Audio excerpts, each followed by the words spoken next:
80 years old today. How do you feel, Dad? Feeling fairly well considering that Anno Domini. Right. It's got me up, Frank, it's got me up. At last. Now, we'll just show you his cards. Right, just showing you now the numerous cards that have been bought. But I don't know if it's unlucky to count them. Don't I think so. don't really mind. I think there are 16, Frank. 60, looks more than that. We want a close-up of that one with pink on, because that, again, is Mavis, who's decorative. Yeah, there's all the wines and spirits being bought. Just show you a close-up of them. Are you ready?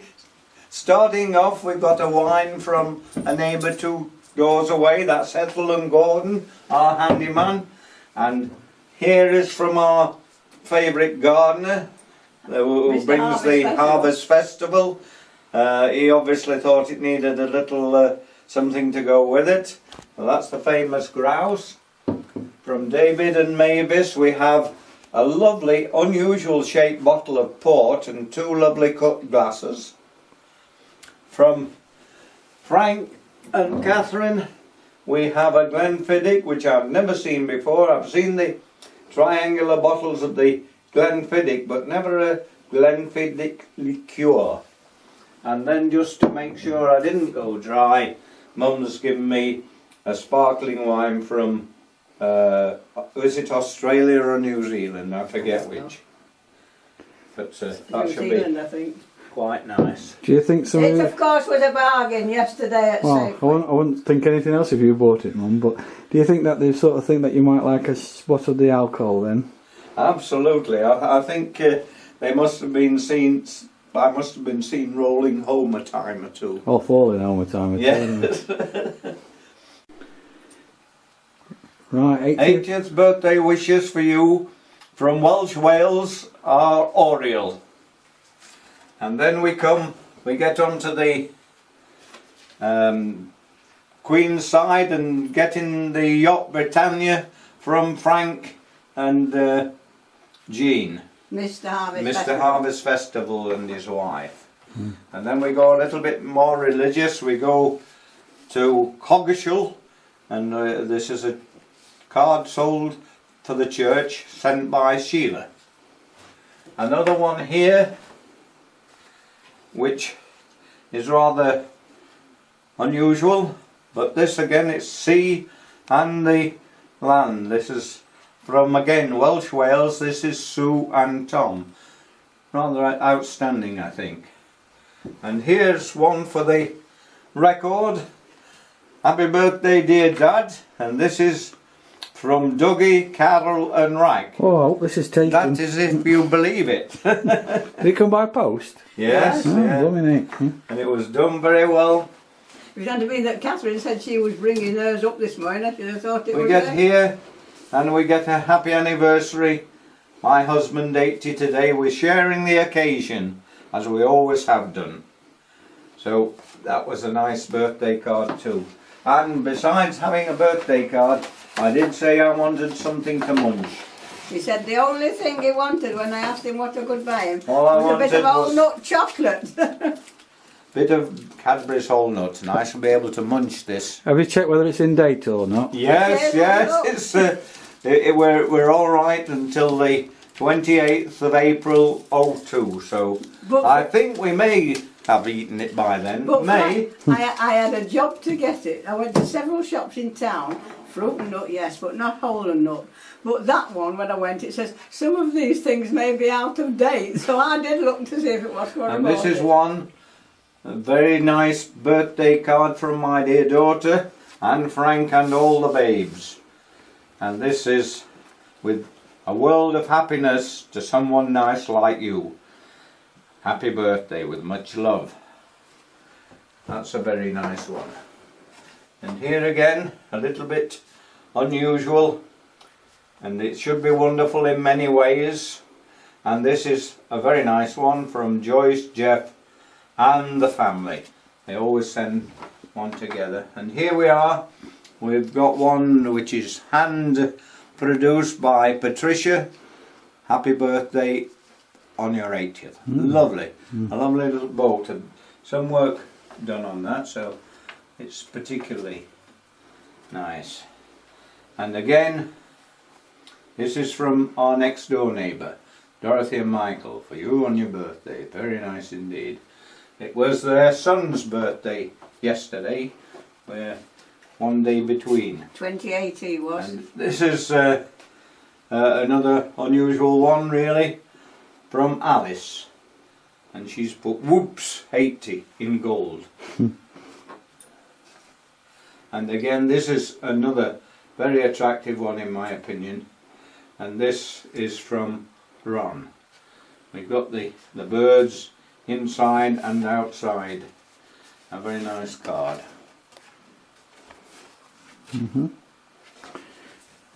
Let's go move to the balcony. And here we have another more modernistic one. And this has come from our farmer friends. Oh yes. They have been fortunate, I suppose. They haven't had any foot and mouth, but unfortunately Mavis's health isn't as well as it should be at the moment. And here we have one from a couple and a dog. That's Gordon, Ethel and Heidi, who also sent me the bottle of But tell Blue Nun. Frank how cute that is. You know what we think about it. It's very right this. You've reached the age of frustration. The mind says go, go, go, and the body says no, no, no. And then we have a very old-fashioned card it is. It was from an antiques fair, and it said, not an old friend but a dear one. That's with much love on your 80th birthday. And that came in this very artistically drawn envelope. Who sent that, sorry? This is from Mavis across the road. Oh, yeah. I bought this card from an antique fair. I do hope that you like it. But she has, of course, put the modern bit on the envelope. Yeah. Here again we have from our friends in Yorkshire, Eileen and Eddie, from Last of the Summer Wine Country, of course. And then last but not least, this has come from the two ladies at the staff of the caravan site. Oh, right, yeah. That's Anne and Margaret. Very nice indeed. And that's my picture gallery for tonight. I can take my monocle off now and... Right, take it off your shirt then. Here it is! If I turn to the slaughter, please, can I introduce you to the camera? Can they come in? Come on, Jean, this'll do, Jean. This is Jean just coming.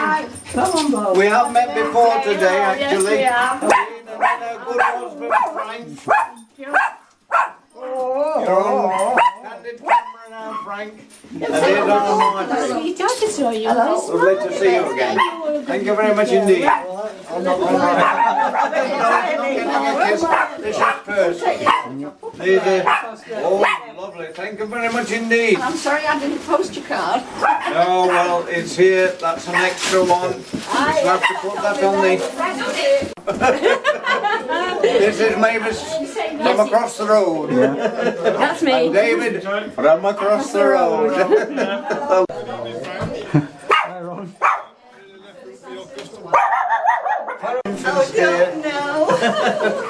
Happy birthday, Jack. Thank you very much indeed. This is our Alice, and Hello. we've known each other for a year or two. Hello. Hello. Television studio, please. Oh, is this the reception Yes. area? Good evening. Good I hope evening. you have a very good night. I'm very pleased to hear that. Thank you very much, Ron. And there's our little memento of the occasion. Oh, lovely. It looks as though, yes, it will One be of your some of favourites. the brown stuff or the kind- golden stuff. The lubrication. Yeah, lovely. I'll put it down so it doesn't drop. Laden with the goodies. Thank you very much indeed, Joyce, for your greetings. You can't come. You can't come out. You can't jump up. Sorry. Hello. I think I would I see you. and then come and be on the video.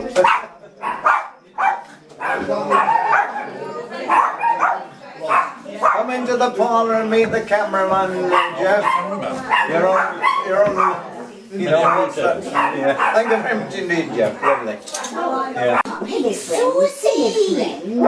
Billy friend. You know me now. Billy friend, please. Right, this is Joyce's cake. Happy birthday, Jack. Not so. I think Jeff might have asked it. Jeff's iced it. I think so. Saturday and Sunday. Right, happy birthday, Dad. Happy 80th and many more. 20 more years for your century. Best to you all. Many more. Thank you. You take your own. Can't do that one, so I'll spill it. I'm sorry we've kept you waiting, but we've been waiting for the camera.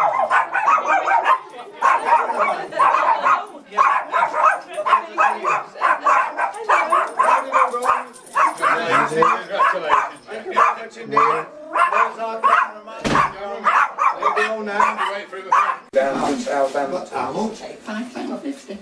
Aye, right. Well, I've got to tell about the Battle of Hastings. I'll tell of the Battle of Hastings that happened in days long gone by, when Duke William became King of England and poor Harold got shot in the eye. It was this way. One day in October, the Duke, who were always a toff, having no battles on at the moment, had given his lads a day off. They'd all taken boats and gone fishing, when some bloke in Conqueror's ear said, "How about putting breeze up Saxons?" Said Bill, "By gum, that's an idea." So calling his soldiers around him, he lifted his big Norman voice, saying, "Hands up, who's going to England?" That was swine, because they hadn't no choice. They set sail round about tea time. The sea was so calm and so still.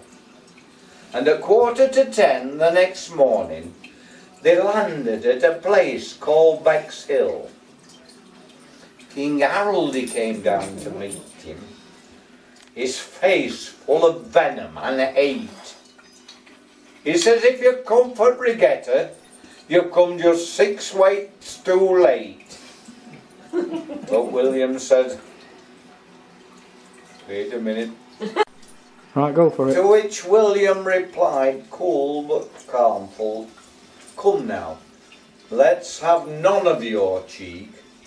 Tha'd best get the throne reupholstered. I'll be wanting to use it next week." When Harold heard this defiance, with rage he grew purple and blue, and shouted some rude words in Saxon. To which William replied, "And you?"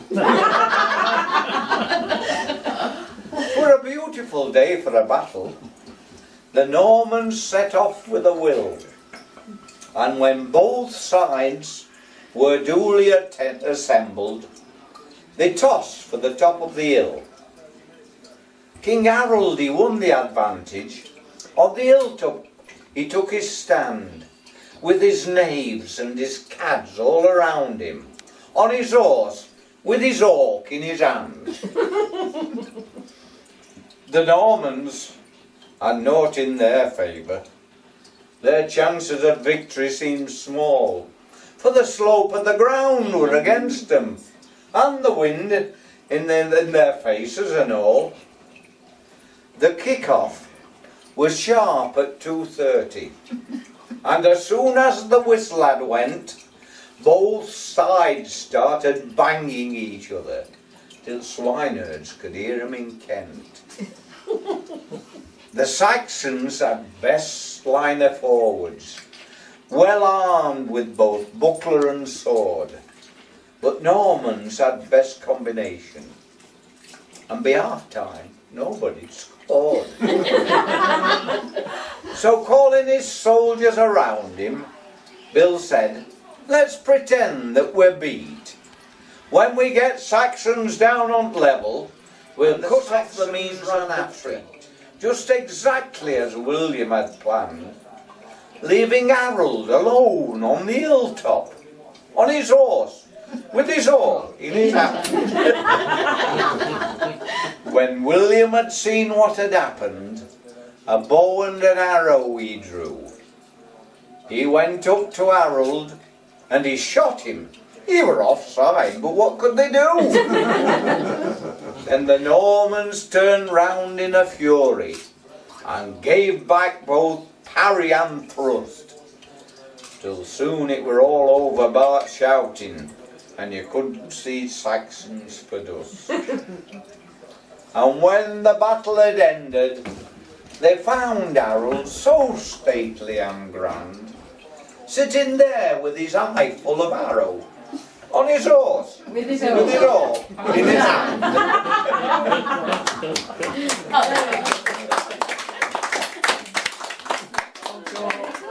I have to have the first one. I'm getting you bird.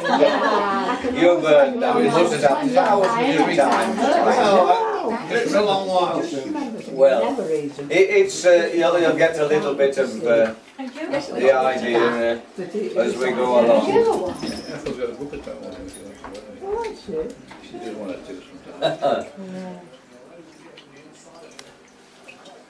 You've only got 6 minutes, go on. You've heard about Albert Ramsbottom in the zoo up at Blackpool one year, with a stick with an horse's head handle, gave a lion a poke in the ear.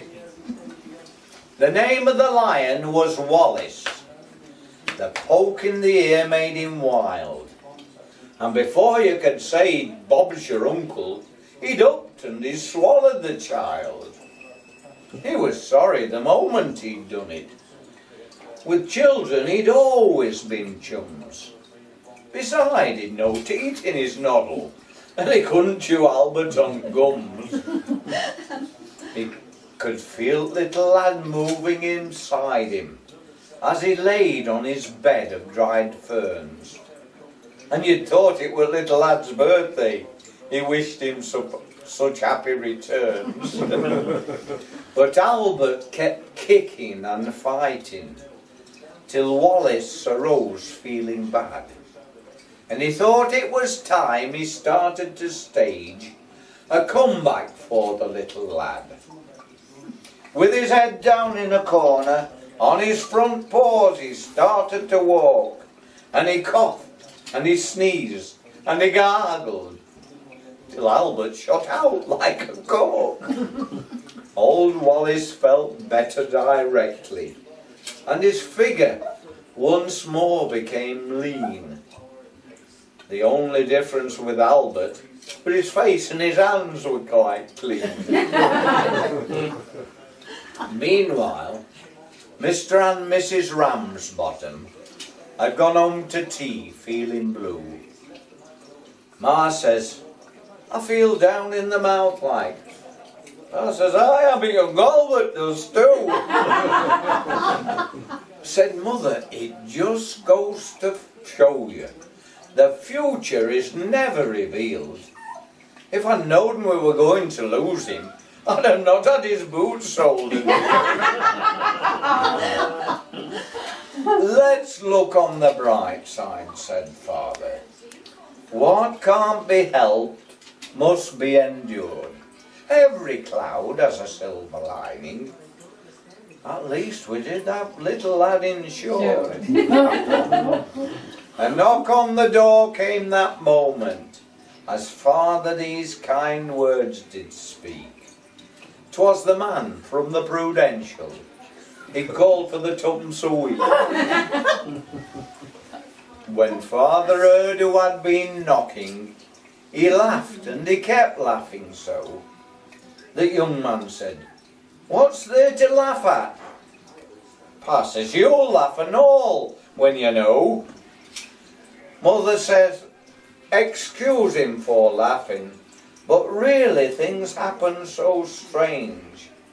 Our Albert's been ate by a lion. You'll have to pay us for a change. Said the young man from the Prudential, Come now, let's understand this. You don't mean to say that you've lost him? Ma says, oh no, we know where he is. Cut. I'll cut that one out and edit it. It's amazing how he remembers it all anyway. No, I don't know. Right, we're starting again. When the young man had heard all the details, a bag from his pocket he drew, and he paid him with bonus and interest the sum of £9, 4 and 2.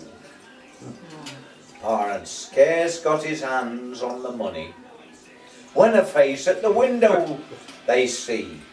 Ma says, it's our Albert.